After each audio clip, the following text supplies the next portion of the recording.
तो भैया नमस्ते। हम हैं करमवीर और आप देख रहे हैं चकल्लस। अब आज सोच रहे थे कि हम भैया क्या बताएं आप लोगों को।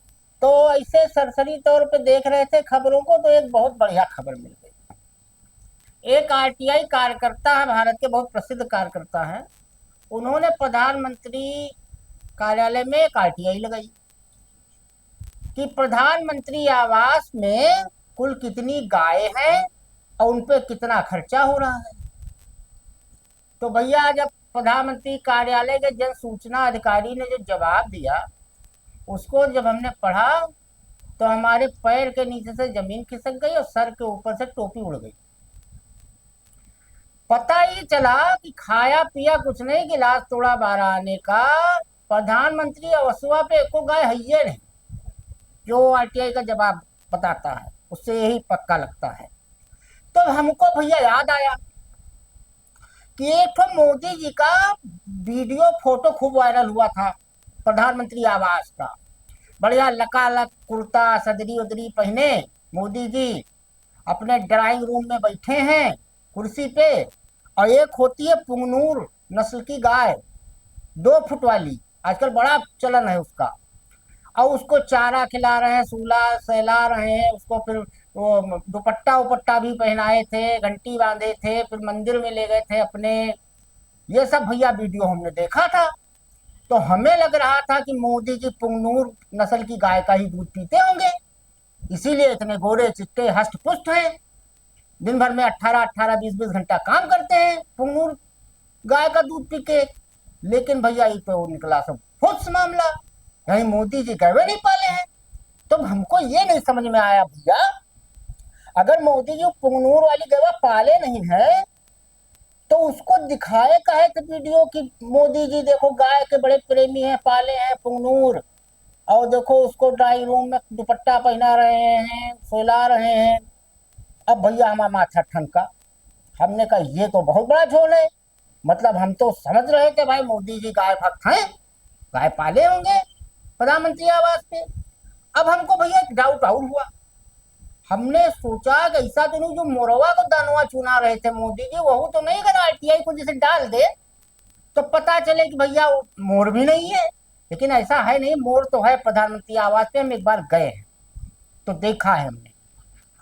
अब भैया दूसरा चीज समझ हमारे दिमाग में आई कि अभी मान लो जो मोदी जी अभी 2-3 दिन पहले वो सिंदूर का पेड़वा लगाए हैं, बढ़िया सदरी वदरी पहन के, जूता उता पहन के।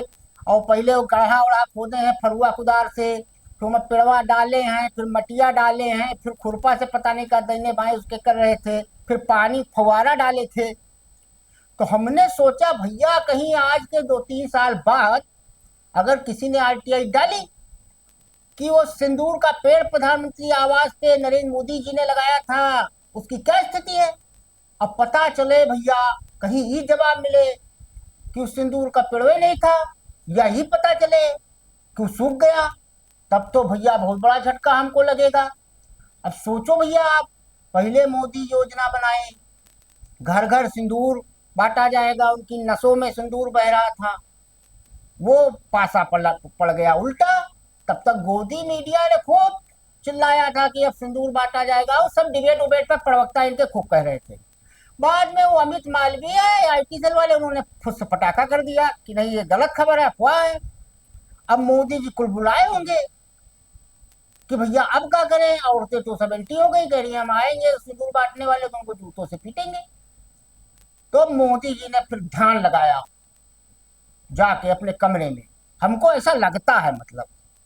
और ध्यान में उनको आया कि बस अगर तुम सिंदूर नहीं बांट सकते हो, तुम्हारी नसों में सिंदूर बह रहा है गरम गरम, तो तुम सिंदूर का पेड़ अपने घर में लगा लो।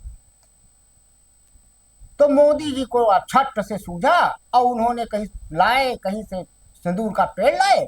और बहुत सारे लोग जीवन धन्य हो गया भैया मोदी जी की बदौलत। 140 करोड़ देशवासियों में से हमारे ख्याल से 130-135 करोड़ देशवासी ऐसे होंगे जिन्होंने कभी सिंदूर का पेड़ जीवन में नहीं देखा होगा। हमारे एक राज्यसभा सदस्य हैं, पूर्व डीजीपी रहे हैं यूपी के, ब्रजलाल जी, उनके यहाँ लगा हुआ है सिंदूर का पेड़। एक वीडियो उन्होंने भी फेसबुक पे डाला था 2-3 दिन पहले। तो भैया 130-35 करोड़ का जीवन धन्य इसलिए हो गया कि जिंदगी में उन्होंने, जिन लोगों ने सिंदूर का पेड़ नहीं देखा था और उसको लगाया कैसे जाता है उसकी विधि नहीं पता थी कि पहले फरवस खुदाई होती है, फिर पेड़ उसमें डाला जाता है, फिर मट्टी डाली जाती है, फिर पानी फुहारा डाला जाता है, और ये सब प्रक्रिया करने के लिए आपके पैर में बढ़िया लकालक जूता होना चाहिए, कुर्ता पैजामा होना चाहिए, बढ़िया सी सदरी होनी चाहिए, तभी आप सिंदूर का पेड़ लगा सकते हैं। ये उसके लिए मस्त है। अब मोदी जी ने कर दिया है, क्योंकि देश में जो काम मोदी जी हमारे करते हैं वो उसका प्रॉपर गाइडलाइन बन जाती है। तो भैया कम से कम मोदी जी को बहुत बहुत थैंक यू, धन्यवाद, शुक्रिया कि भैया उन्होंने सिंदूर का पेड़, इसी बहाने देश की जनता धन्य हो गई, उसने सिंदूर का पेड़ देख लिया। अब नसों वाला सिंदूर गरम गरम नहीं देख पाई जनता तो क्या हुआ भाई, मोदी जी इसके लिए क्या करें, उन्होंने पेड़ साक्षात दे दिया, पेड़ देखो, नसों में हमारे खून जो बह रहा है गरम गरम उसको मत देखो। तो भैया कुल मिला के ये मामला था, तो हमने सोचा आप लोगों से डिस्कस किया जाए। वैसे भी आजकल मोदी जी बहुत परेशान है, अब वो कनाडा जाएं कि ना जाएं, लेकिन खैर उन्होंने लप से लिख तो दिया है कि नहीं नहीं कनाडा प्रधानमंत्री को बहुत बहुत धन्यवाद, मैं आऊंगा। अब उनको परेशान किया किसने, वो स्मिता प्रकाश आंटी नहीं है एएनआई वाली, उन्होंने, उनका एक वीडियो वायरल हो रहा है कि स्मिता प्रकाश कह रही है कि ये G7 का कोई मतलब नहीं होता है, उसमें अगर न्योता मिलता मिले भी तभी नहीं जाना चाहिए, उसमें कुछ होता हवाता नहीं है। अब भैया मोदी जी के लिए दुविधा है, भक्त अलग परेशान है। अब भक्त नहीं समझ पा रहे हैं कि वो कनाडा जाने वाले पे समर्थन करे मोदी जी का कि विरोध करे भैया। अब मामला ये सब चल रहा है, और उधर एलन मस्क भैया जो है वो टेस्ला कार ला रहे हैं, और उस चक्कर में व्हाइट हाउस में मारपीट थप्पड़ पड़ हो ही चुका है कांड। तो ये सब दुनिया में चल रहा है। और हमारे रिजवी सर एक चीज कहे थे कि जनता को इतना बिजी कर दिया गया है पिछले 5-6 महीने से, खासतौर से 2024 के लोकसभा चुनाव परिणाम आने के बाद, जब 240 पे भाजपा की, कभी औरंगजेब निकल आता है, कभी संभल खुदाई निकल आती है, कभी वृंदावन खुदाई निकल आती है, फिर उसके बाद कभी वो पहलगाम हो जाता है, फिर नसों सिंदूर दौड़ने लगता है, फिर सीज फायर होने लगता है, ट्रंप 12 बार बोलने लगते हैं, ये सब चल रहा है। वक्फ बोर्ड कभी पैदा कर दिया था है भैया, जनता के दिमकवा पे इतना लोड कहाँ से जनता झेलेगी। वैसे भी याददाश्त कमजोर है जनता की, हम खुद ही भूल जाते हैं कि कल बक्का बाचे थे, इसीलिए हम टोपी लगाए रखते हैं कि ज्यादा लोड ना पड़े। तो आज के लिए इतना ही, धन्यवाद।